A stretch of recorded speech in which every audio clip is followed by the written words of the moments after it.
A big commonality between nearly every piece of art I end up vibing with is their creator's desire to tap deeply into a sense of unconventionality, that lack of uniformity, an artist's fingerprints resting on their clay figures, the jank of an early 2000s computer-generated model, each frame of an animation lovingly brought to life by unseen hands, the flavor text of an NPC showing you that small window into their creator's soul, styles that effortlessly blend many clashing aesthetics together and renders them into this cohesive, super-glued, hyper-maximalist ethos. Each and every one of those unique design proclivities and stylistic sensibilities handpicked with so much care, uncanny visual goodness, juxtaposition of art styles left and right, and all sorts of extremely unique vibes along the way.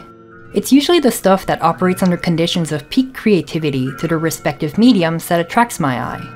Truly idiosyncratic piece of art resulting in the all-encompassing limits of a straight-up countercultural artistic movement. Mixed media, hyper-maximalism, that sensation of unfamiliarity, of uniqueness, that desire to make things like no one else has made before, has been the main driving force behind most of my own endeavors for as long as I can remember. In general, I've always found the contrast of one medium superimposed onto another exceedingly pleasant in a way I actively struggled to put in words. I know, real iconoclast behavior here, but what can I say? I genuinely find a lot of joy through that sheer concentrated feeling of excess, and that's something I've always wanted to reflect onto my work, now more than ever. I think what I get the most out of that sort of artistic mindset is that mixed media as a concept appeals to me because it doesn't have any real guideline to it. No strict rules or solid limitations. Especially after coming from a fairly uptight art school background, it's hard not to find innate joy in such a free-for-all approach to design. For the past few months, I've been slowly reconnecting with that part of me I've kinda left behind for a while. Ever since the last video, I've spent a lot of my downtime reading mangas, watching movies, playing different video games, getting to sharpen my overall knowledge for future projects. Between trying to balance YouTube as a job on a schedule that doesn't drain the life out of me, on top of real-life obligations, it's something I kinda miss doing, you know?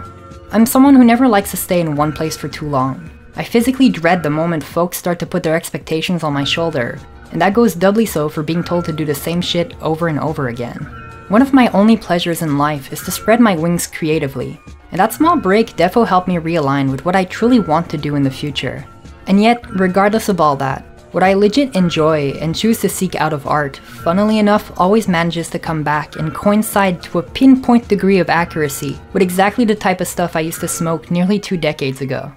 You know, for as long as I can remember, I've always harbored deep in my heart this fascination for stuff that looks strange, unconventional, at odds with society's expectations of what folks would traditionally envision when they think of the word art in the most generic of definitions.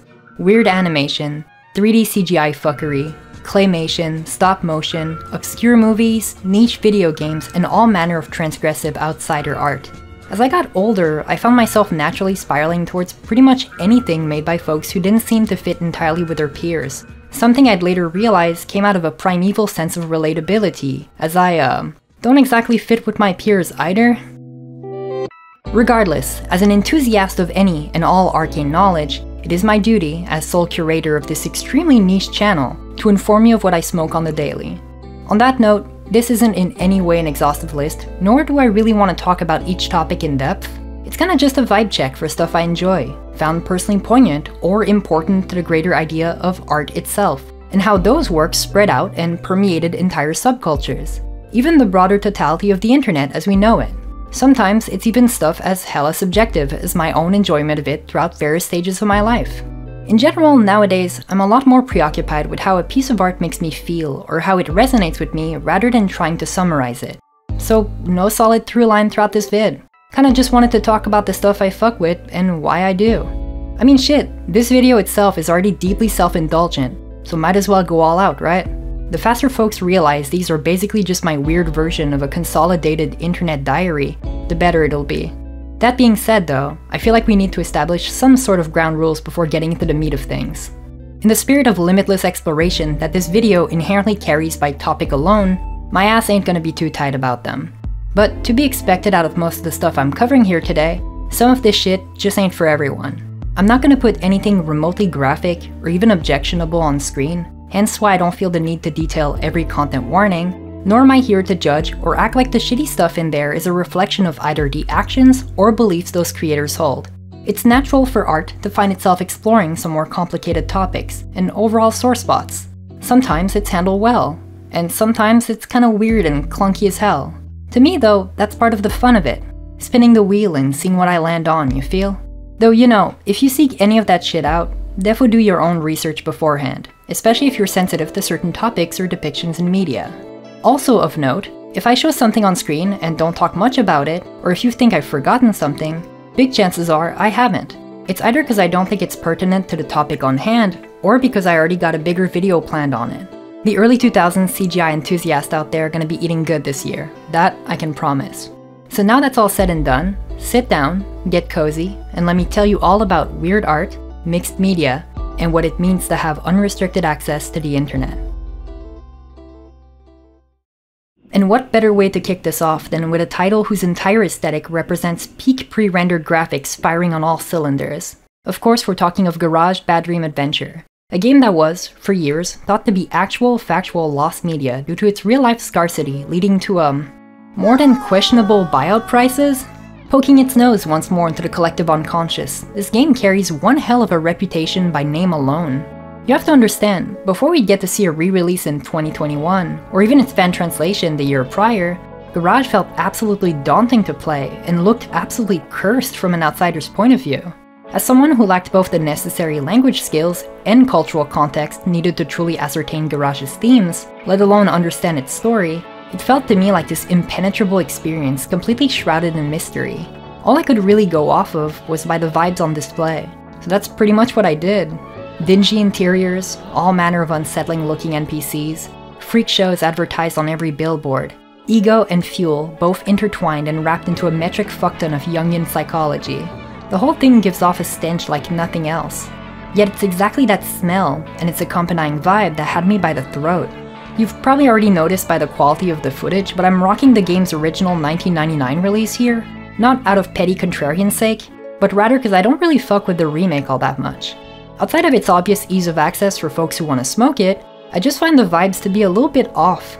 Like yeah, the additional side UIs are pretty cool to have, but why'd I have to go with that font choice? And the way interactable items are highlighted kinda takes me out of the experience.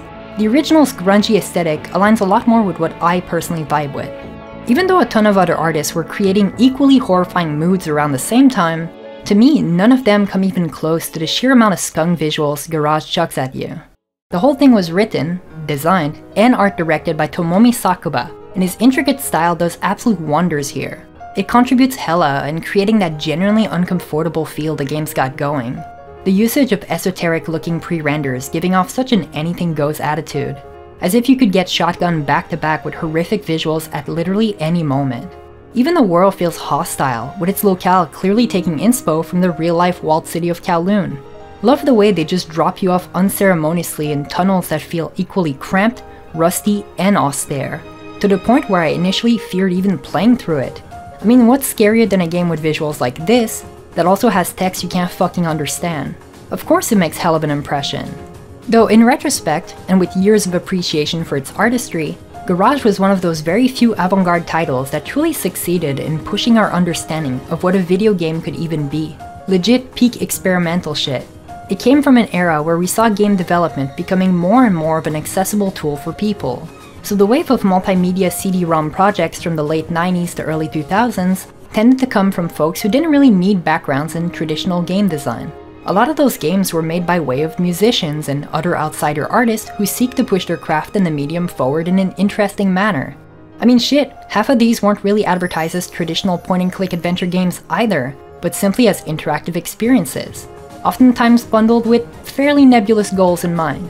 You're kinda just meant to walk around and take in its vibes, its visuals, its atmosphere. And to me, this entire creative ethos felt like a celebration of a truly free-for-all mindset. Jumping off from horrific visuals to another comes in Milia Broken, the newest game by LOL, a name you might recognize as the creator behind the Yume Nikki fan game, .flow. This time around though, channeling all sorts of obscure ADV vibes, they've created this really cool meta-textual puzzle game, using this dark and pervasive collage aesthetic. It asks of you to do stuff like manipulate text through this real fake in-game user interface pretending to be this sort of view into the game's code itself. Super fun usage of fourth wall-less storytelling in a way I didn't really expect coming in. Especially when they do a twist turn upside down that trope on its head and ask of you to fuck with your real, actual game files to progress. Like there's this moment about halfway through that has you jumping in and out of different worlds, constantly switching perspectives in a manner that kinda calls back to Dotflow's exploration. You navigate between different rooms and try to find some way to advance in both realities at once. It felt a lot more like this broken down remains of an abandoned game, moonlighting as a view into the creator's mind instead of anything purely gameplay oriented. Which works perfectly for me, as I don't really care all that much about how it actually played. What got to me the most is the game's overall aesthetic. Just out of this world stuff with photo bash renders switching back and forth. Even small touches like the text and backgrounds corrupting in some spots create this extremely tense atmosphere for something that is effectively fairly straightforward. That sort of mixed media collage art style is something I absolutely fuck with, and it's also playing a tremendous part in another similarly textual adventure. Tomorrow is My Birthday by Riley Less Than 9 goes way too hard, dog. Peak saturation, peak maximalism, this is my shit. I felt a part of my soul heal when I first saw both protags dressing up exactly how you'd expect out of two disaffected teens in the late aughts to early tens.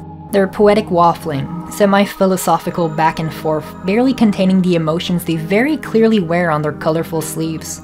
Colors of which adorn this entire game. The clashing of many art styles calling back to all sorts of elements like DeviantArt, Hot Topic scene kids, early Y2K anime vibes giving off big anarchistic energy.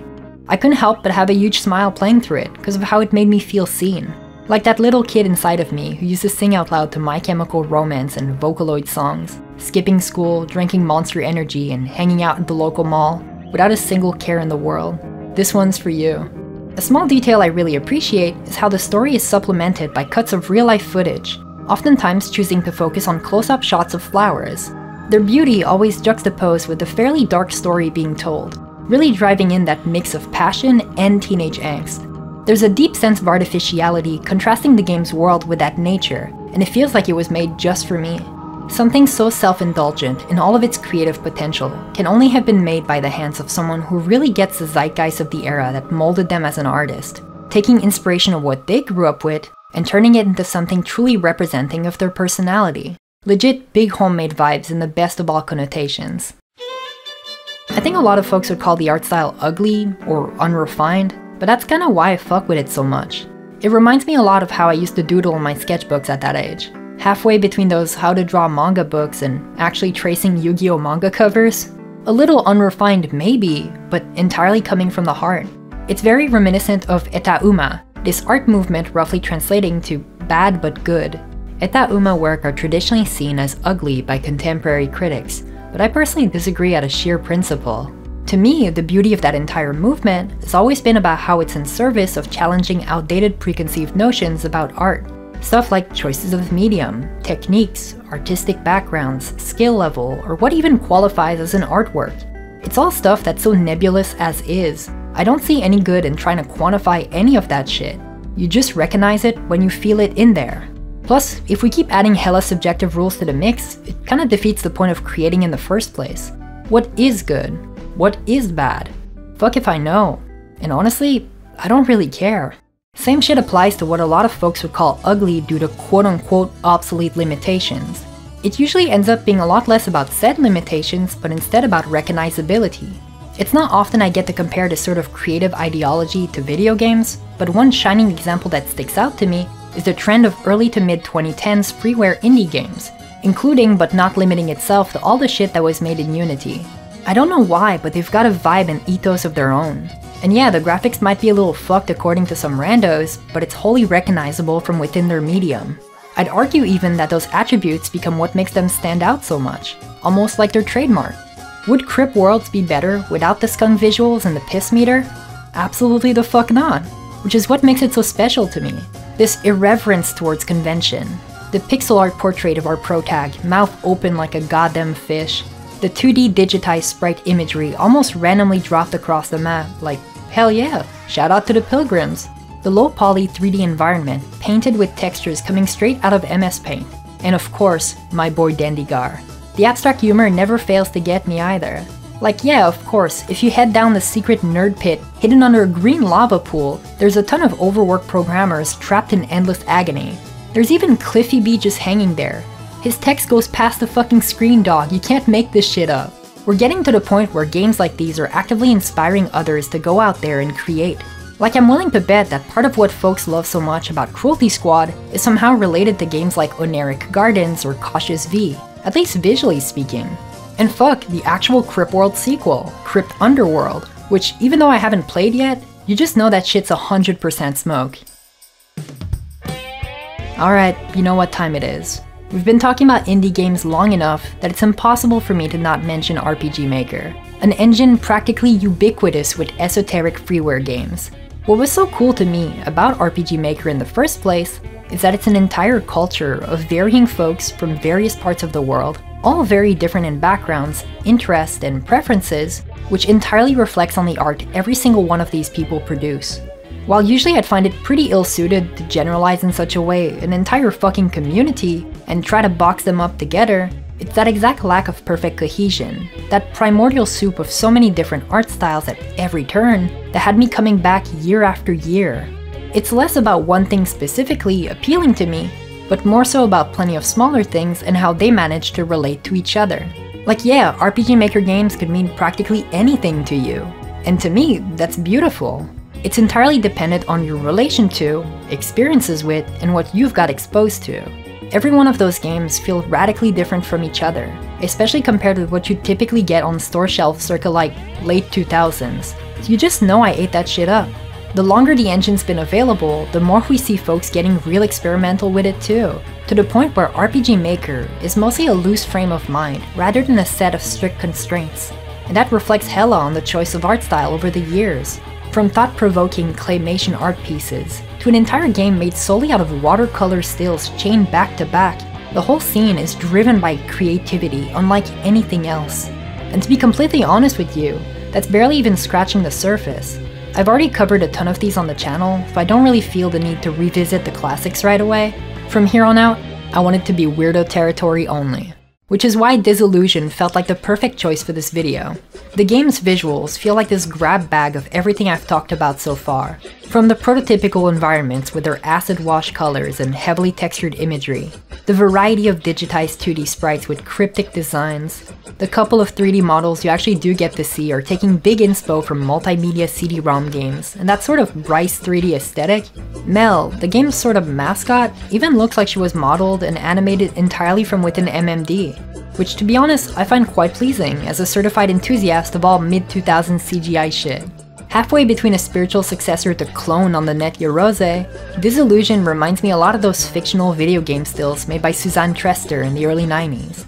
Through the usage of an Amiga computer and a camera, she's created this series of work titled Would You Recognize a Virtual Paradise?, which really achieved this ethereal feeling of both legitimacy and artificiality. And I don't know why, it just reminds me a lot of what I see here.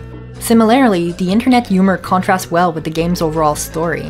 I've talked a bit about this sort of ethnocentrism regarding topics like religion via games like Zell, but I just know some folks are gonna think of it as just another weird game for the sake of wackiness.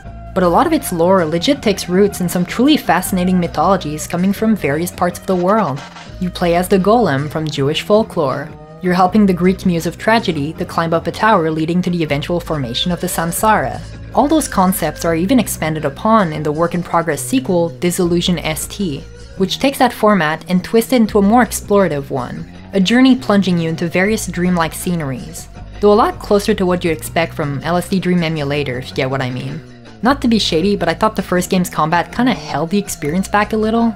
Even though the mob placement are entirely scripted, it did get a little annoying to have to trudge through each encounter on the way up, especially throughout multiple playthroughs for multiple endings. So I feel like that change is a great direction for the overall experience. You know, that's something I allude to a lot in videos about RPG Maker, but there really is this strange delineation between games that use combat systems versus those who prefer to stay a little more on the passive side. It's something I went more in depth in the Hilux video, that fucker's nearly an hour long for a reason. But yeah, since I'm not smart enough to think of a clever segue, I kinda just want to rapid fire a couple more games that put a lot of emphasis on their set pieces. It goes without saying that presentation plays a huge factor in my appreciation of, well, pretty much anything I seek out. Due to my interest and accidental line of work, I'm lucky enough to stumble upon a couple of these monthly, but none of them hit quite as hard as Paper Angel, this really short visual novel I found completely at random while browsing Twitter. It's kinda wild that despite the little time it took me to fully play through it, I've been thinking about the experience ever since. Incredibly charming character designs, dreamlike background art that goes mad wild, the ornate borders standing proud in all of their regality. Every small detail stood out the more I took time to look at it, and the purposeful eye strain feeling like a straight up attack on all senses. The only RPG Maker games I could even compare this to would be Perun's work on Heisei Pistol Show. A pure love to that maximalist energy through and through. I live for that shit. Not once did a color feel wrong or out of place. Legit amazing stuff from the mind of Slitherbop, this really cool artist with a style like no one else out there. Recently, they've put out another game called Etc., which initially started off as this Yumeniki fan game, but cranked to the absolute maximum. The whole thing stands on its own 2 feet. Their constant contrast of palettes, clever usage of both wackier geometry, and the engine's framework really makes both games feel tremendously unique. And honestly, comparing each with Slitherbop's more traditional work, it shows they took a huge amount of care in porting their own visual style into game form. A lot more interactive foray into a virtual painting, rather than anything else type beat. The amount of effort it must have taken to single-handedly render each of those scenes is mind-numbing. Something I could also say to describe 811 by Dubuc. Renaissance art born anew, wearing the skin of a horror RPG. Taking some inspiration from the classics, but really doing it its own way. The visuals speak for themselves with these beautifully painted scenes scattered throughout the whole deal. Every important moment is successfully captured in-game by wildly varying styles, which gives the whole experience this extremely surreal vibe. The first few minutes really dig in this false sense of security, until they just straight up pull the rug from underneath your feet with some truly disturbing visuals. The entire game kinda operates under this sort of pretense. A lot of it is fairly tame. You're pretty much just walking down through empty churches and catacombs, but it's always when you lower your guard that the wildest things start popping up. A night out dancing with the homies in Technicolor Vision. A visit in Twin Peaks' Red Room inhabited by bug-faced giants. Painfully trudging through the sewers being followed by God knows what. Something in your motel room moves when you sleep. And a hunter claiming his rightful prize. The whole thing had me on edge the entire time. In a way, its usage of picturesque scenes beautifully clashed with the reality of the game's world. Something that's hella prevalent in the classic horror RPG Maker scene. Like a lot of those games use scares that are entirely based on elements of stylistic juxtaposition. Most, if not all of them, operate under the confines of you being a pixel art-based RPG Maker asset person, going around doing base RPG Maker asset things. Exploring, collecting items, unlocking shit to progress further. But the moment a creature jumps at you, you're suddenly presented with this really clever contrast. Two creators well known for that sort of technique are Kona 5 and Payan, big powerhouses of the Japanese RPG Maker horror scene, at least from back in the day. A lot of the scariness in their respective games came not just from the tension rising increasingly, but also from elements of mixed media. The world and its assets are presented in such a way that the scares inherently look off with their Photoshop collage-looking asses. The biggest example of that trope I can think of being probably the most popular one. No fucking wonder why Ao Oni was so popular. That monster's face was in everybody's YouTube feed for years. Just look at the guy. Aww. He's kinda cute. You know what? Fuck it, make him marketable. That shit entirely explains the countless fan games, spin-off mangas, anime, or the couple of movies that retrace the OG's plot. You know, speaking of which, a little earlier this year, for a completely different video mind you, I found myself smoking both Ao Oni movies back to back in one night, and honestly, they're actually pretty fun. Granted, you're getting exactly what you'd expect out of that sort of low-budget J-horror flick, but isn't that what most folks go in for anyway? Just like a group watch session with a couple of homies and a ton of laughter at the weird circumstances that brought you all together to watch this shit in the first place?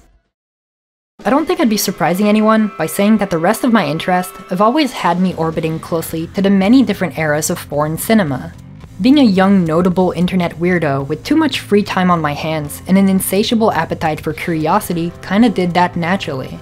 Which meant a lot of what I've watched growing up was straight up mind-blowing compared to the stuff I typically see on live TV. Back to back smoking some giallo, some German expressionism, and some J-horror shorts all featuring lots of gratuitous body horror, psychedelia, and visual trauma for an entire generation's worth. both practical effects and CGI melting together into this creative vortex that did more than simply fuel my imagination. In a way, I most defo shouldn't have been allowed to watch that sort of stuff, especially at that young of an age, but it's okay, I turned out just fine. Know that when I use the term horror, I use it very loosely here. A lot of it tends to extend far beyond those limitations. Like, take for example Nobuhiko Obayashi's body of work, with movies like Hausu and School in the Crosshairs, which, by the way, you should defo go smoke them. They both blast absolute rope special effects wise. Their usage of mixed media layering across their entire length generally sell the experience as close as possible as actually being haunted.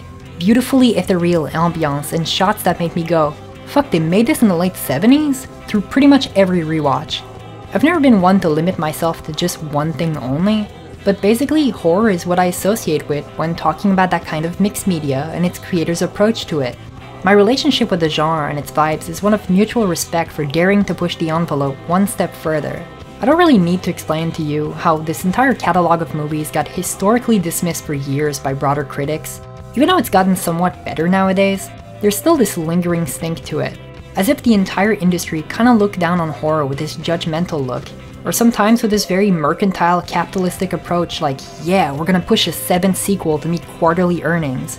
This sort of greedy, cynical way of producing art is kinda why I can't fuck with a lot of the more mainstream stuff, both applying to movies, but also to a lot of other medias that decide to explore more transgressive subject matters. And it's those exact subject matters that was the biggest selling point to me as a kid. Being allowed to see stuff that grasped with fairly sensitive topics, even if they fumbled the bag on the way there, absolutely did end up enriching my life for the better. There was something incredibly freeing in seeing creators, directors, artists be allowed to let loose and go absolutely wild on that shit, subverting all sorts of genre conventions and talking about whatever genuinely mattered to them. Not to say it's limited to horror exclusively, that'd be hell of a short-sighted statement to make, but it's true that it's a genre that naturally facilitates that sort of topic with its tendency for darker subject matters. Being horror oftentimes gives creators the opportunity to explore stuff you probably couldn't get away with coming from a more mainstream audience. Mostly because folks tend to go into those with the expectation to be challenged, to be scared. And to be honest, I kinda find it weird that a lot of folks are quick to dismiss pretty much anything coming from the genre as quote-unquote trashy slop. Like, I don't know. I don't think every movie needs to be high art in the first place. That idea alone is not only incredibly lame, but also hella gatekeepy. Sometimes you kinda just wanna smoke a movie with dinner or something. Plus the genre's origin are so rich that even the stuff that's a little more on the low end of budget still feels insanely relevant culturally speaking. A lot of horror is deeply rooted into stuff like folktales and storytelling conventions of those eras, but superimposed onto a more modern setting, which is partly why in J-horror you tend to see a lot of traditionalistic tales of yokais reinvented to fit modern-day Japan. A great example of that is the found footage work of Koji Shiraichi, which uses plenty of its homemade feel to really immerse you into its world. Shaky camera, running around Tokyo until you get haunted to hell and back by whatever the fuck this is.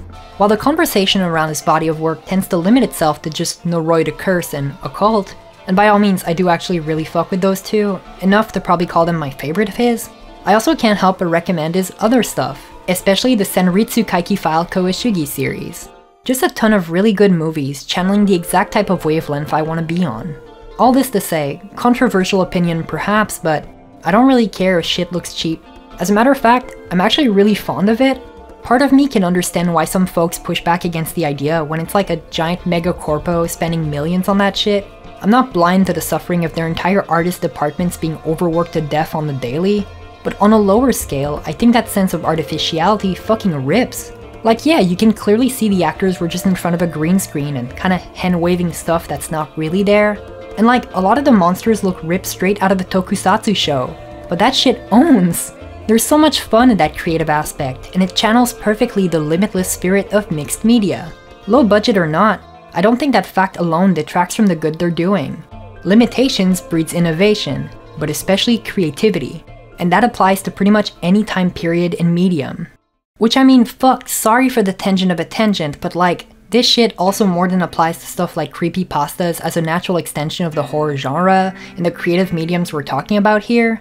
Even though it most defo didn't originate from my time, clearly there was way more stuff before with email chains and urban legends being passed around, it was still around my early teens that I remember seeing that sort of story start proliferating on the internet in places like X.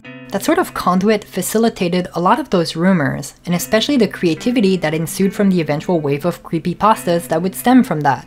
The stories that always ended up grabbing my attention the most were the ones surrounding video games. Not only because video games fucking own, but also because at that time, not every game had immediate, all-encompassing coverage. There was a lot of room to theorize about secret scenes or super weapons hidden in forgotten corners of the game, so why not weird glitches or fucked up monsters, right? Stories like that had a certain sense of whimsy, of mystery, of charm. What used to be just hints, tips, and tricks coming from gaming magazines slowly willed themselves through word of mouth and awkward form messages into something a little more esoteric feeling. And that shit was especially enthralling for me, a child of the digital age with a love for all things obscure. It goes extremely understated, but the sheer amount of artistry that went into making these is absolutely wild. Cleverly edited screenshots, pixel art to emphasize the uncanny difference between game and glitch, unexpected imagery that will surely result in generational trauma one way or another. You know, corruption of innocence might be a pretty baseline trope in all sorts of horror media nowadays, but back then, it felt like a window to an entire different universe.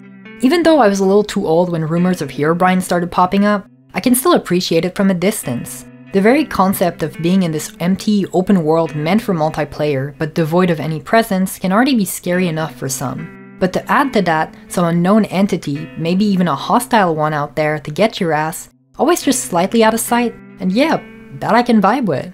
I remember as a kid vehemently refusing to play either Turok or GoldenEye if my sisters weren't there to play with me, kinda out of a fear for that sort of uneasy, empty space. And that's super common of a fear to have, with games like No Players Online utilizing that concept years down the line. Same shit for the re-emergence of stuff like cursed cartridges. A game just inexplicably going against its programming inherently carried some weight to Child Mara. Like it was the right spot in my life when I started fucking around with stuff like Game Shark or Action Replay, to create actual, factual, unexpected outcomes in games. So the idea of one doing that on its own didn't feel as far-fetched anymore. Something that folks would eventually orbit back to with stuff like every copy of Mario 64 is personalized or the ROM hack B3313. In general, I find the different approaches in creepypasta eras to be really interesting, going from heavily photoshopped images to live-action web series to today's analog horror. It's really fascinating to see how the barrier to entry to an entire subculture lessened more and more over the years, as folks got more experimental with it.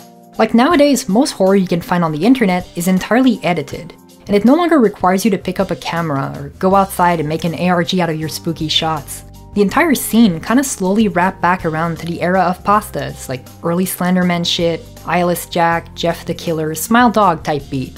Even though I'm not actually all that huge on analog horror myself, or let alone creepypastas anymore, it's hella endearing to see a medium open up to a new wave of creators, taking mad inspo from all sorts of places in their childhood. Very reminiscent of how folks in the indie gaming scene went from making prominently 8-bit inspired games, then eventually shifted generation after generation into the current PS1, early PS2 ethos. Each game bringing their own unique style while still honoring their predecessors, like picking and choosing what element they want to bring with them towards a cooler future. It's generally impossible to look at any modern form of art without seeing the traces of their ancestors, even if only a little bit. And I don't know about you, but I think that's pretty cool. For as much shit as people give to the broader definition of horror, kids love that shit, and will always find themselves attracted to it. No matter what sort of danger sign you slap on that, where there's a will, there's a way. Smoking that sort of media kinda feels like giving yourself this additional sense of agency towards facing your own fears, testing your limits, at least in a somewhat controlled environment. Not to get too real all of a sudden, but in a world that's getting increasingly scarier by the day, at an age that was defo one of the most vulnerable ones, I needed that shit, that sort of escape. So forgive me if I think it's pretty shitty to punch down on some folks' creative output, especially coming from a place pretty intrinsically tied to human emotion. Fuck, what was I talking about again? A result of being literally molded by the late 90s to early 2000s, is that over quite a short amount of time, I got the chance of seeing the internet form itself and coalesce live in front of my eyes into something vastly different nearly every step of the way. And with that sort of change and endless feeling of discovery, came to me an acute interest for any sort of online curiosities, the advent of which would cause my little child brain to be thrusted max speed into a blender-like influx of sudden left-field art, weird obscurities, and all sorts of other funky creations that I would inevitably never recover from. That, mixed with a heavy dose of unrestricted access to the internet, pretty much solidified me into the person I am today. For, better or for worse, I guess. While I use unrestricted and unsupervised interchangeably, for the sake of clarity, what I really mean here is unsupervised. My parents never felt the need to look over my shoulder or limit my usage of the computer, so having it right there, in my room, especially at a younger age, kind of felt like this infinite treasure trove of information for me to indulge in. So while this sort of experience did in fact inform my development and formative years deeply, and in a very specific way mind you, it wasn't all entirely Gucci either. I got the prime opportunity of seeing footage of a person quite literally getting ripped in half before I even had the chance to kiss a girl that wasn't my mom. The whole place was a veritable minefield up in this bitch, constantly playing Russian roulette with YTMND pages like, is today the day I'm gonna get my speakers blasted by a max volume screamer? And I'm sure downloading songs off of LimeWire and getting the fattest, juiciest spyware installed directly into my frontal cortex probably had a hand in my general appreciation of what I'm gonna be talking about. That sort of wild west of the internet, at least the weird art part, not like the actual shock images, was how I literally went about and found some of my favorite stuff out there. Without this endless, uncompromising flow of information in my hands and a giant desire to learn, my clueless ass probably would have never ended up watching OVAs like Bao, Nekojiruso, Shoujo Tsubaki, or even got the glimpse into a world of esoteric visual novels that would brazenly defy the norms of conventional storytelling. Though that's probably worth a couple of other whole-ass videos just by themselves. For now, what I really want to focus on is a sentiment deeply synonymous with the entirety of the early 2000s internet and its broader subcultural appeal. What screams more unrestricted access to the internet than getting flashbanged by something relatively mundane, all things considered, but completely taken out of its original context? By virtue of the internet being, well, pretty much what it is, it's kind of become a recurring theme over the years. You know, getting your corneas absolutely blasted by some Japanese humor straight out of Nico Nico, but re-uploaded onto YouTube, with shit landing straight on your lap at an age where finding the appropriate context to understand it might not have been as easy as today. The first time it happened to me was with a pasta sauce commercial out of all things, Tarako and its weird-looking Kewpie dolls. The exaggerated features, their uncanny look, the hypnotic tunes resembling some pop music military march, and just the overall atmosphere was enough to leave kind of a lasting impact on me. And you know, that's really only one very cherry-picked example. There's a ton of that shit out there. The many dull banana commercials featuring the best dude of all times, Calbee's Consomme Panchi ads, supposedly for a brand of chips but represented only by this uncanny as hell yet entirely adorable 6-foot-tall dog mascot, and a whole lot of weird McDonald's ads ranging anywhere from Mobile Suit Gundam official Charburger to a bunch of commercials featuring high fashion models incarnating peak clownesque energy. Or even how the line of commercial for Ronald Rumors went on to become Ran Ran Ru, spiraling into all sorts of MAD remixes and Toho in-jokes. The dude's been through all sorts of other mid-aughts to tens humor, and I think a lot of it became early meme shit because of ED and that sort of channer culture surrounding it. A big common point between a lot of those out-of-context ads is that they were often re-uploaded by some random asshole with some real low-key xenophobic shit attached to it, like, hey guys, isn't that so weird and wacky what those Japanese folks be doing over there? As if commercials over here in the western side of things were any better, with absolutely mind-scarring PSAs like Canada's work safety line of commercials. That aired in broad daytime, in between cartoons mind you. Always taking the time to salute Astar, the robot from Planet Danger though. This guy can hang for real. Even though I really dig the 1984 version of the PSA, the 2000 version absolutely clears it, with the exact sort of prototypical CGI stank I love, embodying peak esoteric energy. This is exactly what I wanted video games to look like all the way back then. Fuck, it's still what I want video games to look like to this day.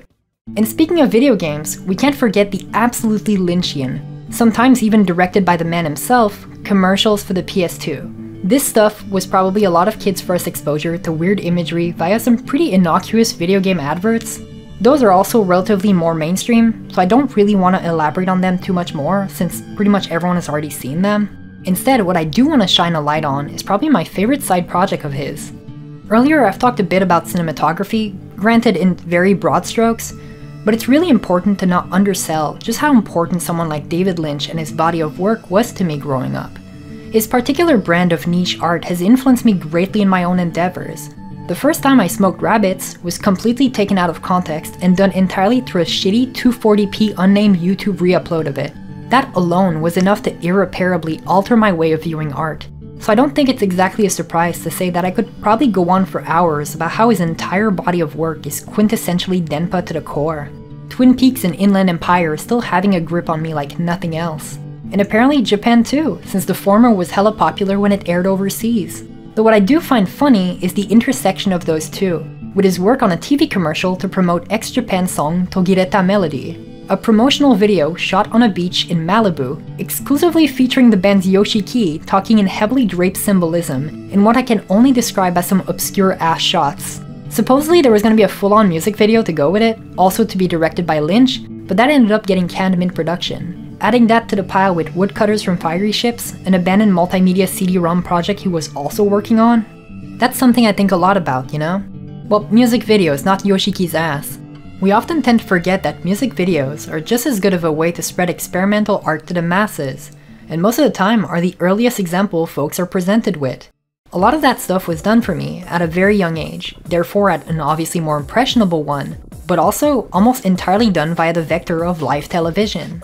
I still remember to this day being like 5 years old, sitting with my older sisters in their room and watching Daft Punk's music videos, and being completely entranced by their acute sense for audiovisual storytelling. Well, it's probably more like, wow, pretty colors, but you get what I mean. Like pretty much everything else though, the ones that stuck with me the most were the more horrifying ones. No more cozy Leiji Matsumoto anime eye candy. We're in the nightmare zone, bitch. Both Technologic and Prime Time of Your Life just got that vibe, dog. The former, because of its animatronic puppet looking gnarly as fuck, while the latter exerts a little more restraint. I know it looks a little silly with the CGI skull faces, especially with almost 2 decades between now and its original release, but fuck. The ending to that music video, the reveal and the whole ass drums going apeshit in the background just creates this intensifying crescendo of uncanny atmosphere. Something that would also easily describe one of my favorite musical artists' body of work. I think the first time I ever saw one of Aphex Twin's music videos was through Station X, this Canadian animated show that used to air on Teletoon. It would feature various different segments, like live action, MVs, comedy sketches, all wedged between their major animated stuff, usually in a way to tie into the main characters and the overall plot. It's how I found out about artists like Danko Jones, Electric Six, and if I remember correctly, Aphex Twin's Come to Daddy also made an appearance on there. At least, I think it does. It's kinda hard to tell nowadays with how poorly preserved the show's been. Part of it is available on YouTube via its director's channel, but that's like 7 out of 13 episodes, most of which aren't even complete since they're missing whole ass in-between segments. I'm not one to be like, oh, please find this lost media for me, because I know how hard that shit can be, but I hope someday the whole show becomes available again, because I remember really liking it growing up. Going back to Aphex Twin though, Come to Daddy was my first exposure to his stuff, and even though I liked the music well enough, it wasn't until after learning of Rubber Johnny and pretty much any other project by Chris Cunningham that I really started vibing with it. That would be if not for Donkey Rhubarb, only the best with a vibe so chaotic I'm still feeling the repercussions of blatant visual overload. Just the colors, man, with that eye-strain stimulating goodness. The high-intensity vibe, the bouncing up and down with giant teddy bear costumes. Nekojiro really was onto something when she said this guy fucked. I think nowadays YouTube's presence somehow replaced that. The idea of watching some truly unhinged shit randomly airing at 3 AM out of nowhere. But to be honest with you, I feel like that's way too much of a doomer take to have. It's not like that feeling of discovery truly went anywhere. It's still hella present nowadays, just taking a different form. Instead, what the arrival of the greater internet did was opening up the floodgates towards even more cool shit. Like how else would I have possibly found out about the seminal, hidden gem, cult classic music video for Noriyuki Makihara's Cowboy? The whole thing got such a perfect late 90s cyberspace CGI vibe, it's unreal. Which shouldn't be too surprising since it's produced by the folks at Me Company. Absolute pain in the ass to find any sort of tangible info about them online, particularly blaming the naming convention here, but they're the same people behind some of the CG artworks produced for Bjork's single I Miss You. Did you know the music video for that was directed by John Crispolucci? Great song. Absolute dog shit guy though. That unapologetically Y2K, janky 3D CG, that's the good shit. There's something primal that inherently attracts me to that sort of art, that blatant disregard for standards of beauty or any modern conventions. Just an absolute desire to make visuals that are long-lasting in the minds of anyone who happens to see it. That sentiment would end up playing a huge part in my appreciation for plenty of other stuff, but most importantly, the online scene surrounding Vocaloids. Jerky MMD animations with models that don't exactly cooperate movement-wise, stylish music videos with so many different art styles, a range of various artists with their own personal sensibilities on display, and a whole lot of bacterial contamination. That one specifically stuck with me for years because of its sheer amount of esoteric bug imagery. Despite the music video having this profound sense of beauty, there's still this lingering feeling of artificiality to it, accentuated by so many different little touches. The uneven movement shot through unconventional angles with all sorts of effects overlapped over the basic footage. That sort of creative mindset is so freeing, and the whole thing fucking owns. It's kind of a shame we don't really get to see too many of these anymore, but don't you worry, we at least got the girls at Ikigusare still holding the front, steadfast in their desire to maintain an air of uncanniness through early CGI-feeling music videos and tracks that absolutely slap. While we're on the topic of 3D CGI though, it would be completely horrible of me if I didn't do the honor of presenting to you some of the best, the uncanniest of the uncannies, and of course the vibiest of vibes. And what better place to start than with the one and only Utsu Musume Sayuri, a 3-minute short film released in 2003 with some of the coolest visuals I've seen in a long time. You've got it all, from computer-generated imagery channeling the most fever dream-esque of landscapes, to distorted facial expressions gradually falling into body horror territory. It's 100% smoke through and through. In a way, it reminds me a lot of why I love the medium of CGI so much. In the early years, it was such a new technology that the whole scene was filled with folks who kinda just had to learn as they went. In that sort of amateuresque environment, there's something really liberating to be found. This message of do whatever you want in whatever way you want, as long as it manages to turn heads on the way there. Xavier Renegade Angel comes to mind especially with its creative usage of visual comedy for some truly unforgettable bits. Or even Poppy the Performer with a visual attitude that's just unmatchable to this day. Shit's hella inspiring. Those projects have always managed to capture perfectly that mix between beauty and unconventionality, each in their very own unique ways. Though of course, if we've made it this far, there's only really one more logical step to it. And that would be Banjo Gyro, the quintessential early CGI masterpiece. In my eyes, this is exactly what goes down in restaurants during night shift, constantly having to keep an eye on your back for quote-unquote cryptic shadows of occultic demons.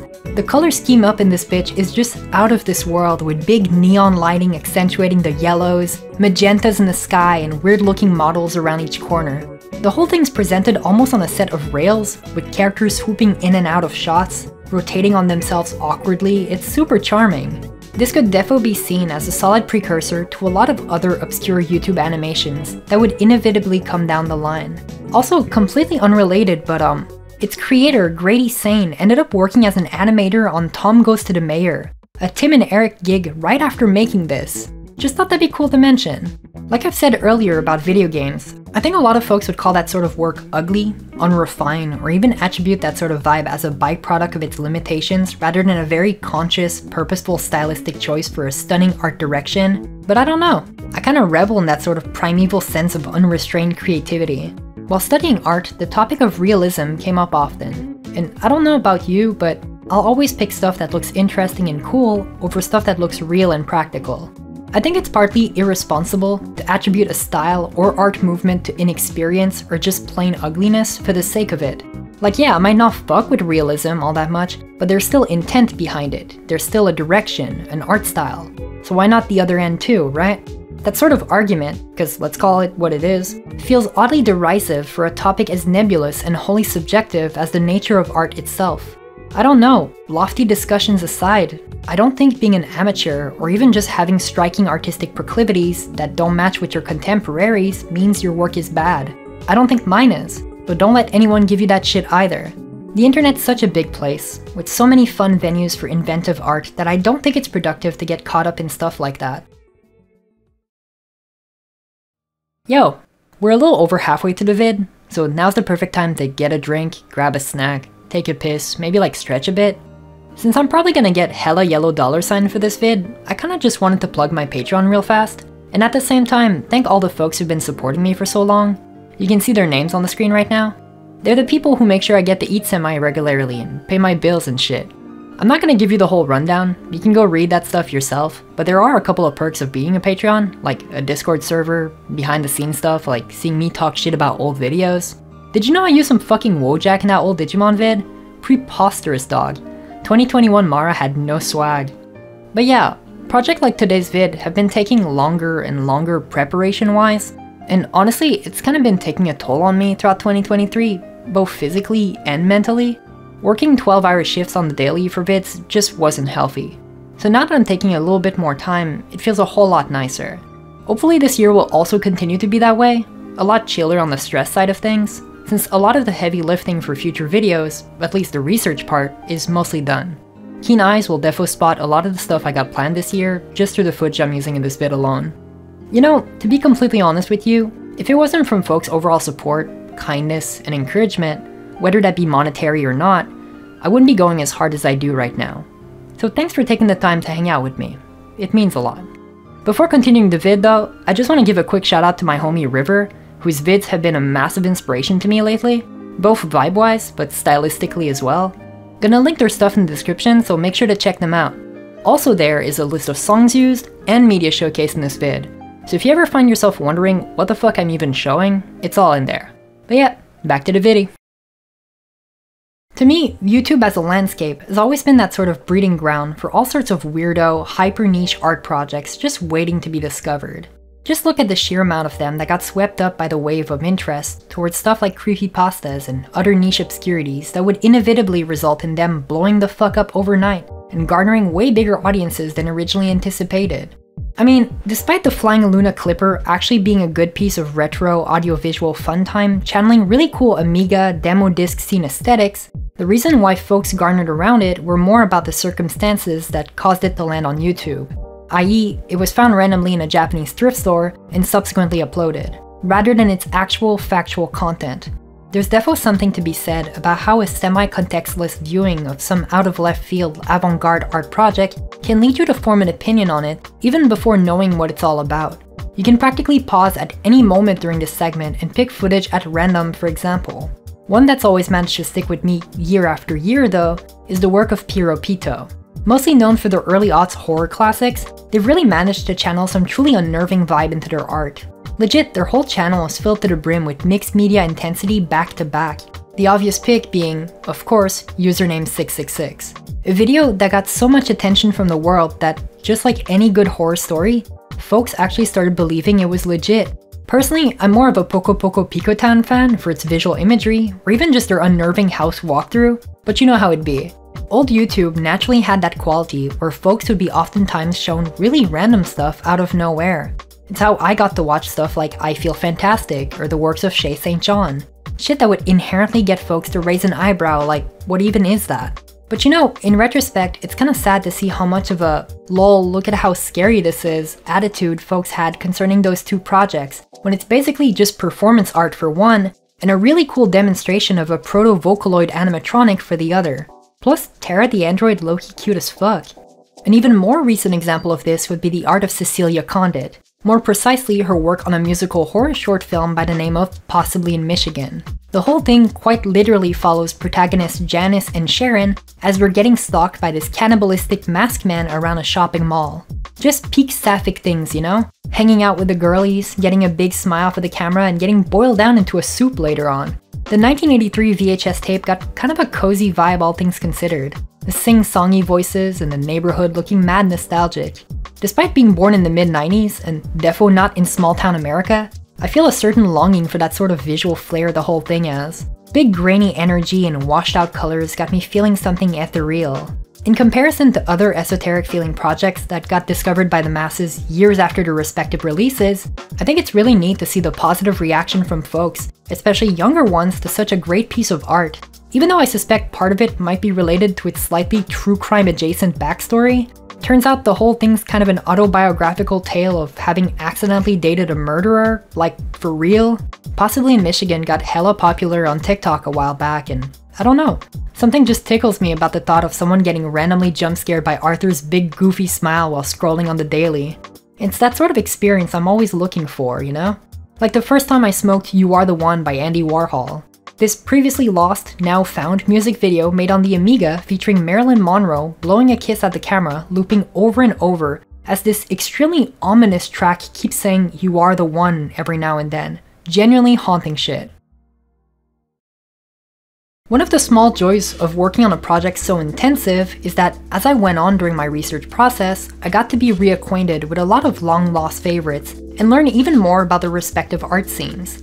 Little known secret, but I've always fucked with the way art academies in Japan would oftentimes release their student shorts for free on YouTube. That way, I got to experience a lot of stuff I probably wouldn't have had access to otherwise. The many works of Chinami Taniguchi and her hauntingly beautiful style, Shishi Yamazaki and her mastery over rotoscoping with those really fluid animations, as well as Tsuji Naoyuki and his penchant for aggressively pressed charcoals. And of course, going full circle here with the music videos from earlier, the work of none other than Keita Kurosaka, a name you might recognize as the director for the Duran Gray music video for Agitated Screams of Maggots. Their work got such a peculiar ethos and visual style, it's wild. Big scratchy pen lines, browns and sepia tones in all of their intensity, and a very solemn atmosphere through characters that rapidly oscillate between low-key realism and hyper-exaggerated parody. A lot of their short stuff's really cool, like Mochibe and Watashi no Kao, but my favorite work of theirs is easily Midoriko, a film that explores a girl's journey through the land of vegetables to end the world's famine. It starts fairly tame with this cute little picture book aesthetic, but it really doesn't shy away from going to some real funky places super early on, with some imagery that's legit unforgettable. It's an absolute must-see with some awe-inspiring animation. Despite the relatively austere-feeling setting, I just can't help but vibe with it. The moment the power lines showed up at the start, my inner Hideaki Anno was rattling his cage, like, I just knew this was gonna be good shit. You know, we've been talking a lot about weird art so far, and seeing it through the vector of many different mediums on the way there, but I feel like there's something missing. In fact, I can tell there's a severe lack of stop motion up in this bitch. That's a practice that just naturally lends itself well to the idea of mixed media and its blending of various different art styles. Whether that be for accentuating parts of a music video, or used entirely out of nowhere in the middle of a live-action movie, I just love the idea of having more than the conventional animation techniques being used to spice things up here and there. I mean, I've already talked a lot about computer-generated imagery, but what is that if not the next logical step, technologically speaking, from something like claymation? The natural evolution having become an extension of the practice itself, almost like this virtual stop motion, if you will. Something I've noticed over the years is how a lot of folks have a general feeling of awkwardness towards early 3D CGI works, and how that feeling seems to stem from a similar place as claymation. That certain feeling of uncertainty towards a piece of art that kinda teeters on the edge of the uncanny valley, with visuals that oftentimes prioritizes core animation principles like purposeful exaggeration, stretching, squashing, but taking it to the absolute physical limit. Mix that with a healthy dose of janky, stilted feeling movement, and you've got a recipe for nightmares. Another reason why so many folks feel weird about the medium that often goes understated, and one that's therefore a little more personal, is that claymation feels intrinsically tied to a certain notion of childhood, of not knowing enough about the medium yet, and feeling confused as to why things just happen to look like that. I've always been intrigued about that stuff and ended up kinda naturally gravitating towards anything that looked similar in hopes of almost replicating this specific feeling. Something about how stop motion feels actually tangible, how it looked, how it felt, just resonated with me on a profound level. A total respect for the craft, especially knowing just how much physical labor and love goes into producing pretty much anything in that form. Though, that being said, it's not like I'm immune to that sort of distrust either. Despite having a fairly open mind to any form of art, kid me looked at that stuff with both fright and fascination in tandem. When you're used to watching only mainstream cartoons and barely disguised anime airing in your country with dubs of dubious natures, that sort of drastic aesthetical choice leaves a massive impact on you. I was raised almost exclusively as a byproduct of whatever funky shit got to air on either YTV or Teletoon, so being plunged into a world of fairly esoteric visuals felt pretty weird to me, especially knowing how lax television programming was in the late 90s. They'd legit just air whatever they want, whenever they want. Like the first time I remember seeing anything even remotely close to that is when Teletoon decided to air, in its early years, a couple of super flashy bumpers with an absolute wild visual flair to them. It made the gears in my head spin a whole lot faster than usual. And that's not even taking into account stuff like the internet being more and more accessible as I grew up. Its broad capacity for straight up inundating one's brain with left field art projects out of nowhere is genuinely surreal. It got to the point where every foray and deep dive into another niche art scene felt like spinning a wheel to see which sort of generational trauma I was gonna etch onto my brain later on. Rapidly oscillating between stuff like Serial Experiments Lane and fucking Moral Oral out of all things. Two very normal and absolutely healthy things to watch as an already dysfunctional and disaffected teen going through it, by the way. Speaking of Teletoon though, I've got a huge fucking bone to pick with whoever shit-talking Angela Anaconda behind her back. That show fucking owned, dog. I mean, just look at the visuals, the sheer amount of details, the artistry and technique that went into painfully animating each shot is just out of this world. Like yeah, it might look weird for some and kinda off-putting. Maybe it's responsible for some dude's parents getting divorced, but I don't know. That's kinda exactly what made me love it so much. I probably should have been a little more careful wording this, but you get what I mean. It's so unlike anything I had seen at the time. And to me, there was something so cool about its art style and how it felt fully out there compared to the rest of the shit I used to watch back then.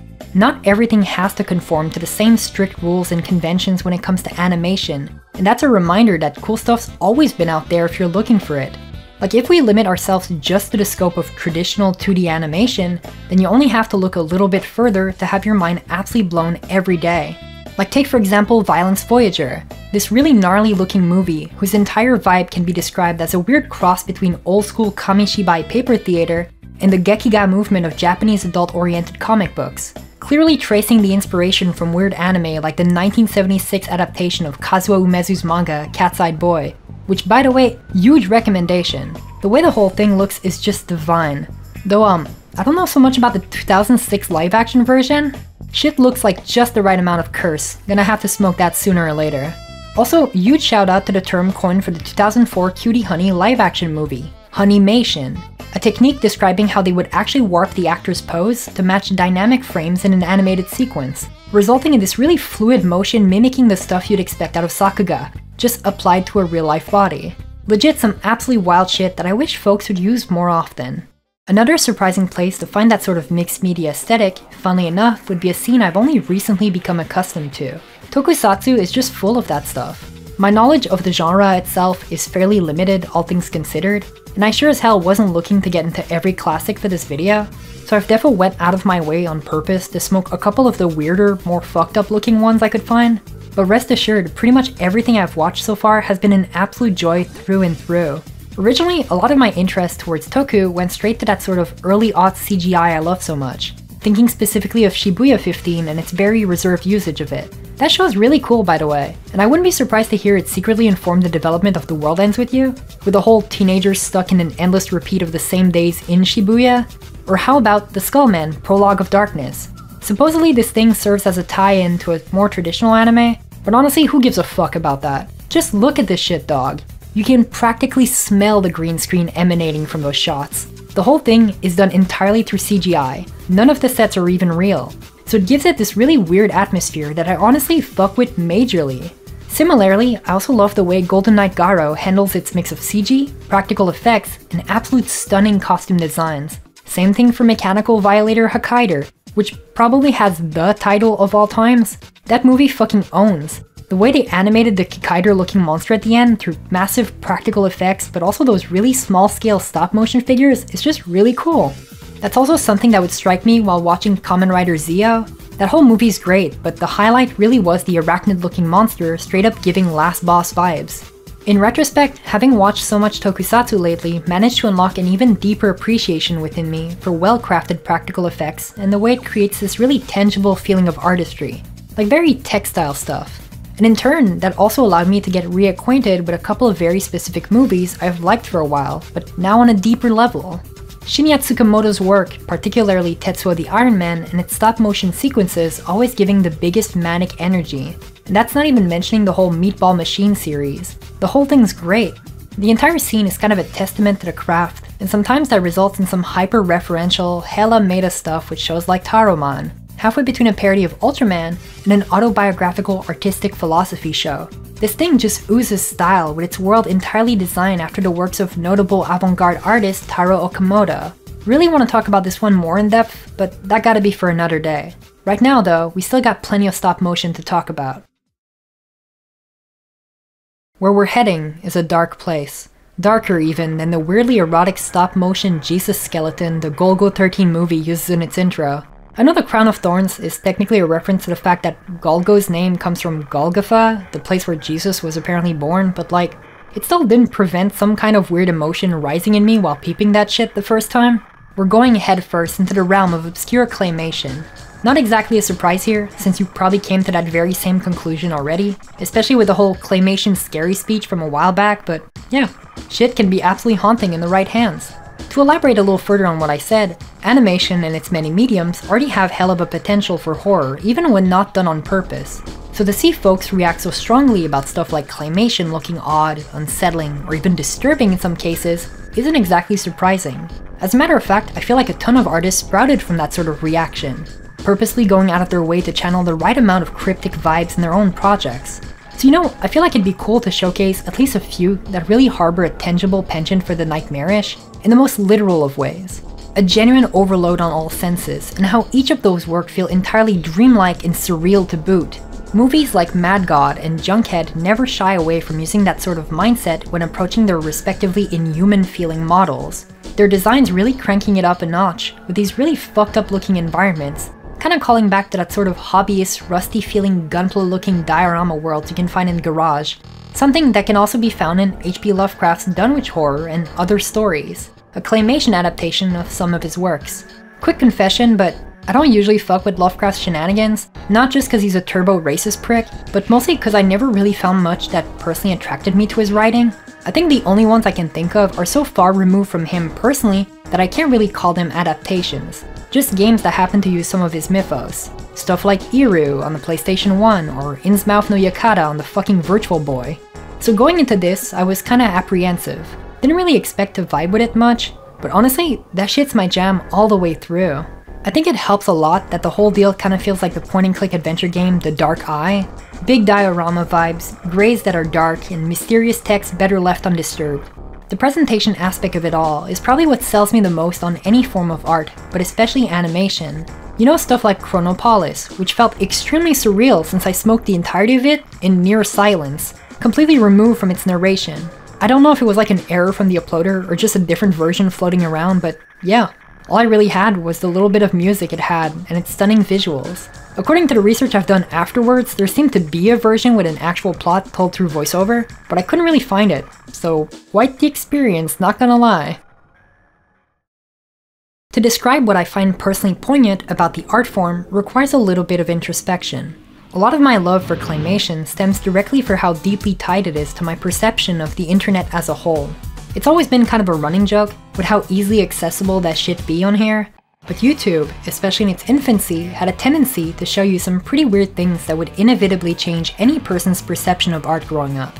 And what creator embodies more that specific brand of unrestricted access to the internet than Takena?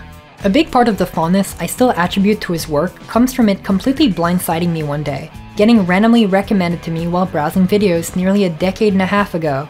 Wait, fuck, it's been that long already? Oh god. I can't even fathom the sheer amount of adrenaline that must have pumped into my veins on my very first viewing of Chainsaw Maid's gory beauty. It's just that anchored into my personhood at this point. That little bit of stiffness coming from each model's movement, almost looking human but never quite. The sheen of the clay and its oily look, constantly adorned by the residue of fingerprints permanently embedded into each and every element. Takena's DNA quite literally looming over his entire work. Just some straight up self-indulgent visual debauchery in the biggest of positive connotation. I love every single second of it. I don't really want to go over each and every one of his video one by one, mostly because I think it'd be lame, but also because I'd have to censor the shit out of the really good parts. So instead what I'd like to do is talk about the broader beats and then let you go see them for yourself. Everything Takena touches feels extremely well crafted, and you can really tell he's got an acute sense for composition. Some of those shots look ripped straight out of horror films, which, to be fair, seems to be one of his biggest source of inspiration. Dead Girl having a whole-ass fake trailer aesthetic going on being only one of the many examples showcasing that. A lot of his projects prominently feature women leading roles, and purposely go out of their way to subvert that sort of cliché helpless woman trope commonly found in horror at the time. Like yeah, they're put into some legit awkward as fuck situations, but never solely for the sake of the viewer's potentially sadistic pleasure. I don't really need to go into details as to why a lot of the antagonists find themselves being pretty intimidating looking men. I think you're smart enough to piece it together. It would have been real easy to just let this devolve into multitudes of gratuitous violence against women over and over, but it never does.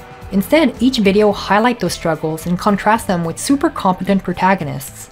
I really appreciate the level of care and attention that went into portraying that sort of topic. Beyond the obvious Western cinematography guiding his style and sensibilities, Tekena's influences seem to be from all over the place. Maybe I'm reaching a little bit, but I can't help but recognize patterns and ideas coming straight from a bunch of seminal Eroguro artists, the likes of Hideshi Ino for how visceral his work feels, or even Kanako Inuki when talking about the colorful set design. Something I've always admired about Tekena's claymation is his ability to set some genuinely horrifying sequences in some truly manic, technicolor-ass feeling environments.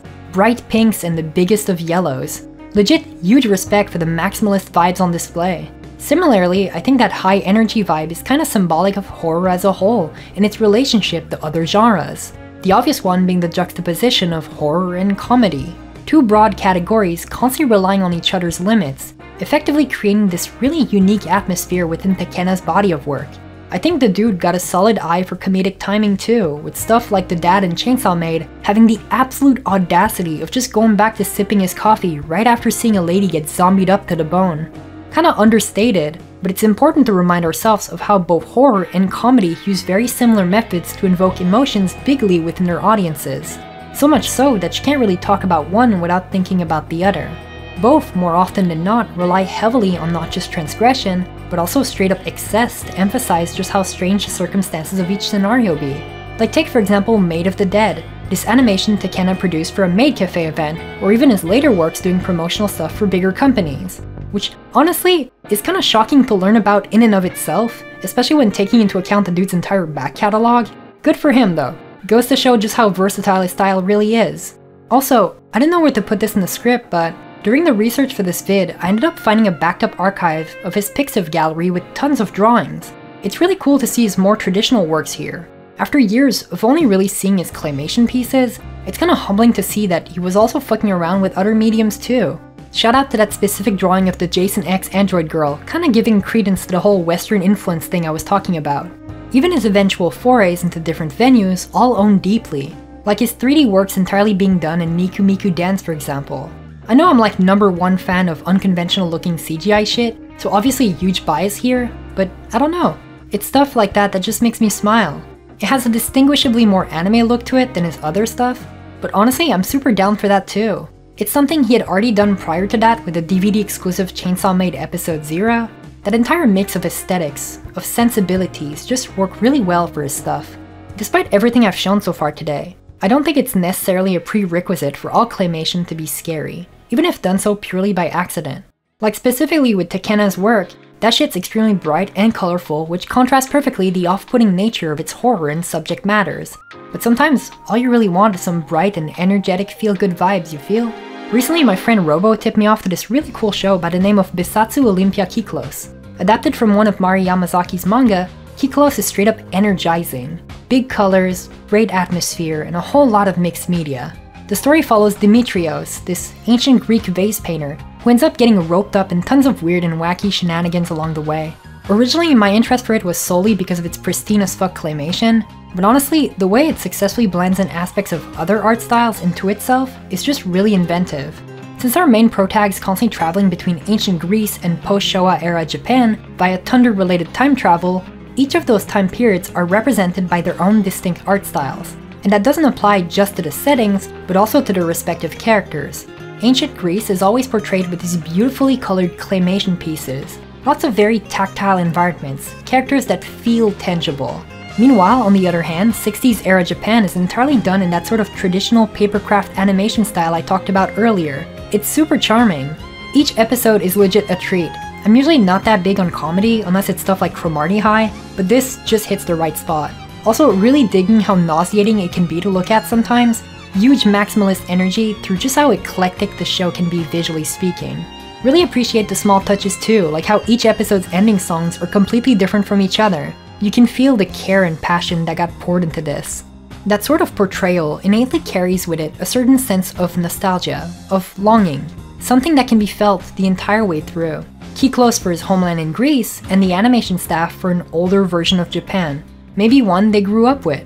Something you can see through a lot of other media of the time, like the Boku no Natsuyasumi line of games, a couple of the Shin-chan movies, but especially in Denshin Bashira Elemi no Koi. This really sweet claymation animated movie also featuring a vertical slice of a bygone era, viewed through the lens of two star-crossed lovers. Though we don't talk about that one, shit makes me cry like a baby. I think nostalgia is a fairly strong emotion, not really easy to come to terms with, or really even grasp with it, which is kinda why I avoid talking about it as much as possible on the channel. It's pretty easy to find yourself spiraling when thinking about that sort of stuff, specifically if you feel like you missed out on something, or if the world was prettier back then. But you know, that sort of project kinda highlights that beauty is not found through a specific era, but rather through the present and everything surrounding it. That sort of naturalistic atmosphere reminds me a lot of another claymation project, one a little more mainstream. Remember this guy? Dude used to be fucking everywhere. Domo-kun, NHK's cute little mascot, was also used for a series of 30-second stop-motion shorts in the mid-2000s. I know, most tangential connection ever, but hear me out. Domo-kun's world has this very cheerful, feels-good atmosphere to it, but I can't for the sake of me detach it from my perception of what it represents as a thing. His entire world feels traditionally anchored into Japanese pop culture, so much so that by extension it acts as this window into early aughts otaku culture, like big Akihabara vibes if you get what I mean. So despite the show's overall cozy scenery, to me, Domo-kun is basically some glorified keychain, a trinket from an era I remember fondly, but also kind of fuzzily at this point. A swift reminder that there's nothing more beautifully maximalist than having 20 phone charms dangling from your Samsung D500E, like carrying around the modern equivalent of a medieval flail. This exact sentiment describes perfectly Akiba-chan, this extremely charming anime series coming straight out of late 2000s Japan. Hella fitting too, since the name itself is a clever reference to Akiba-ke. For the uninformed, Akiba-chan means Akihabara style. It's a term dating all the way back to the early 80s. It's mostly referring to certain cultural movements within the broader otaku sphere. Akiba itself being for the longest time considered the biggest hotspot for all video games, anime, and manga enthusiasts.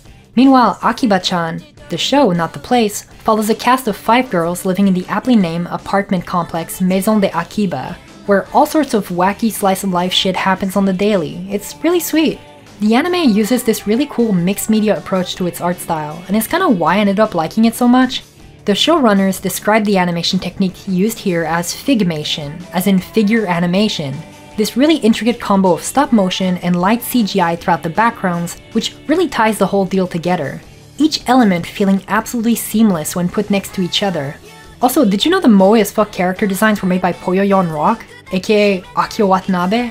I know most folks would probably recognize him solely as the Monogatari guy, but only the realists remember the greatest shit he's worked on, doing key animation for Koset no Shoujo. Overall, Akiba-chan occupies the same place in my heart as stuff like Sweet Valerian, this really stylish manga/anime made by Clamp, and Pinky Street, this series of short films produced exclusively for a DVD used to promote the Pinky Street line of figures. Stuff that inherently captures a very for otaku by otaku feeling.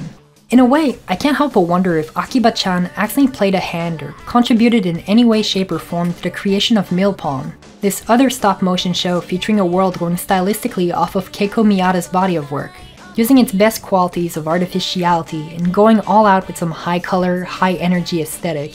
Through its very made-up portrayal of its main cast, this sort of fashion-conscious influencer circle type beat, the show creates this really cool social commentary about its scene and the folks coming from it. The story takes place entirely in a town where it's normal for people to rock their fursuit heads out all day. It shows the daily life of a group of women whose lives are just filled to the brim with excitement and pure cynicism. They really play well off of one another. The whole cast is so incredibly snarky to each other, but always in this really fun way. It has this very dry, sardonic humor to it where you can tell friend groups like this absolutely do exist out there, constantly back and forthing each other with sheer sarcasm. It manages to tap into a lot of fun elements coming from that sort of bright hyperpop subculture.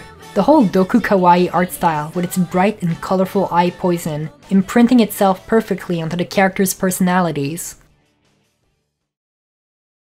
I know it's gonna sound kinda out of nowhere, but when it comes to surrealism and art styles, I've always had this soft spot for media that uses Alice in Wonderland as like a stylistic choice or an overall theme.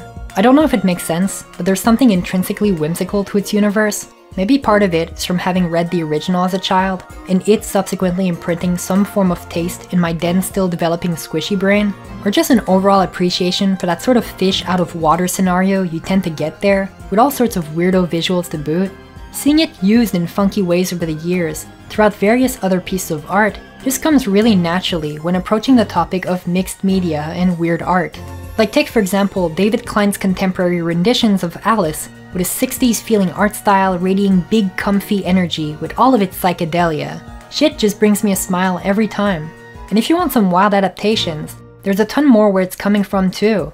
The 1915 silent film Alice in Wonderland, the 1931 Alice in Wonderland, the 1977 French movie Alice or the Last Escapade, the point-and-click adventure game Alice, the 1982 animated short film Alice in Wonderland, a duology of Wonderland-based games with American McGee's Alice and its sequel Madness Returns, the 1983 anime adaptation Fushigi no Kuni no Alice, the multiple similarly and confusing as fuck named games on both GBA and PS2, the Otome game Wonderful Wonder World Hato no Kuni no Alice, and its subsequent manga and movie adaptations, Clamp in Wonderland with its Kakyo and egg-laying shenanigans, Alice in Cyberland both in OVA and game form, Alice in Borderland, Bisenjo no Alice, Alice on Borderlines? Even fucking Pandora Hearts out of all things.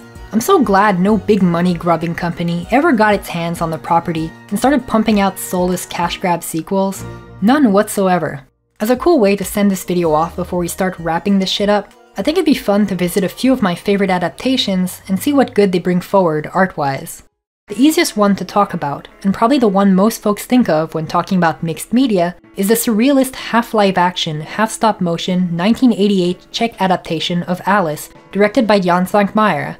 The dude's body of work, in general, deserves a huge spot in this video, due to the sheer amount of claymation goodness he's brought forward. A lot of people have described his films as relatively unnerving to look at, which most likely had a huge hand in forming that sort of public perception of claymation as something inherently scary. But for now, I'd rather focus exclusively on Alice and the vibes it chose to portray, because when it comes to Wonderland, this one's probably the closest to home, at least visually speaking. A big reason why it resonated with me so much stems from how tied to the perception of childhood it is, something that the original story carried bigly. The world's conveyed through set designs that give you the impression of tremendous depth, of the unknown, with inhabitants feeling absolutely scary, since you're never really sure of who's friend or foe. It creates this daunting atmosphere, where despite being a relatively stress-free experience, and I do mean relatively, you're still on your toes the whole way through, unaware of what lies in wait for a protagonist just as confused as you.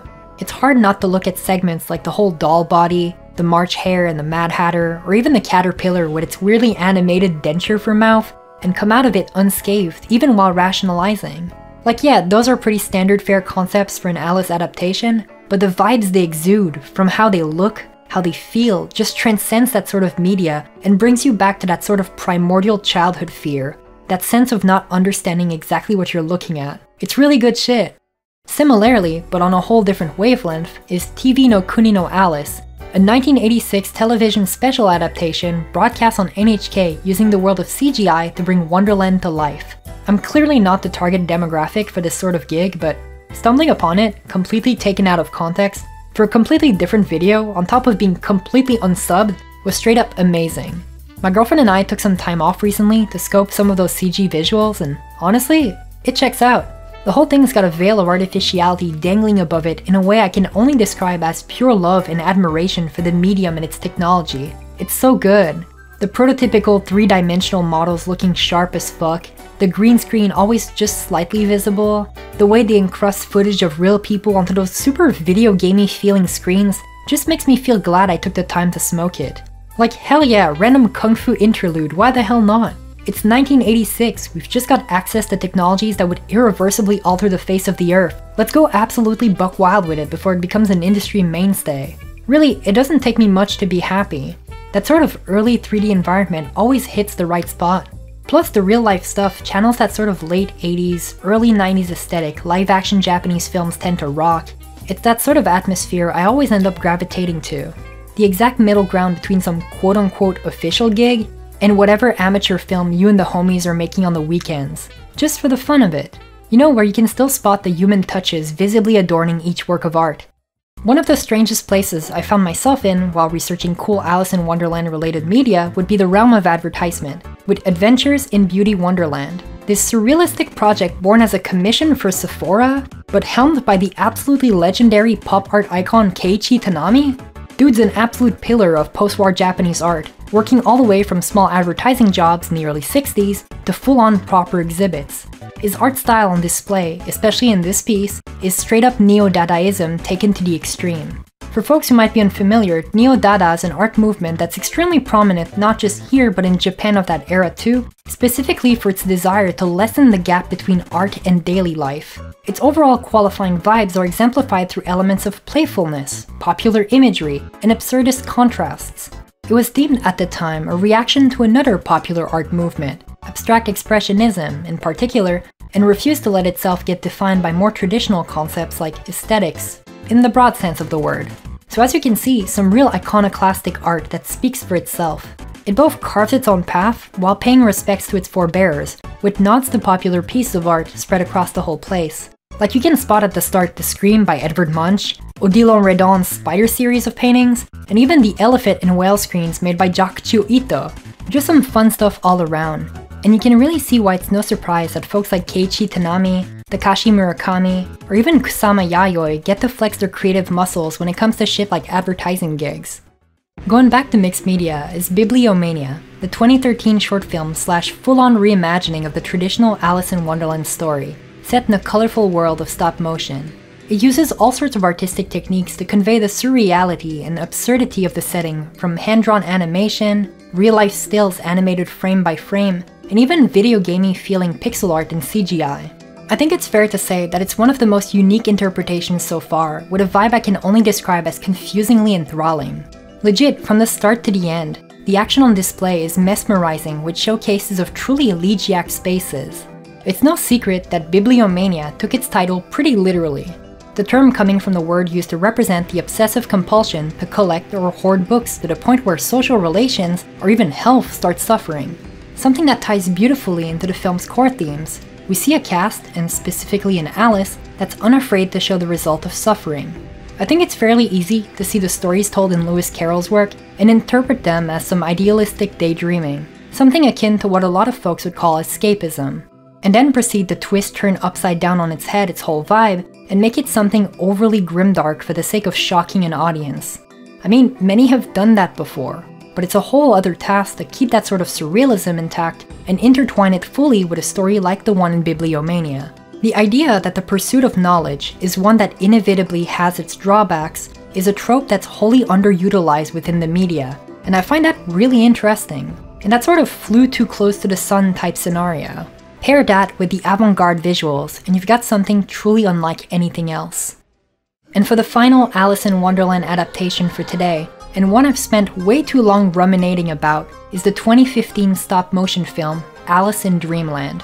While maybe not the most unique of adaptations story-wise, since it pretty much reprises beat by beat the original story, with some additions along the way, what it lacks in plot it makes up in sheer beauty.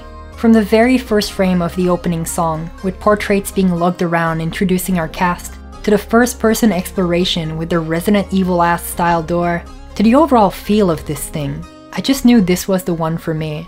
It's fairly obvious that it's got quite the peculiar look in and of itself, but nothing could have been as tailor-made to my own sense of style than an adaptation going full out with the puppets and doll shenanigans. The way the characters' limbs are animated, with that almost purposeful deformation of each individual render, gives it this really unique feel. Like you're watching something out of this world, not meant for mortal eyes. Something truly worthy of Wonderland and its whole madness aspect. We even got Bishi Boy antagonists in this shit. I love it. Each scene is adorned with these picturesque backgrounds complemented with this abstract feeling scenery. Everything moves in such an uncanny way, reinforcing the unfamiliarity of its artificiality. Truly decadent work, and none of it would have been possible without the absolute masterwork of Mari Shimizu's dolls.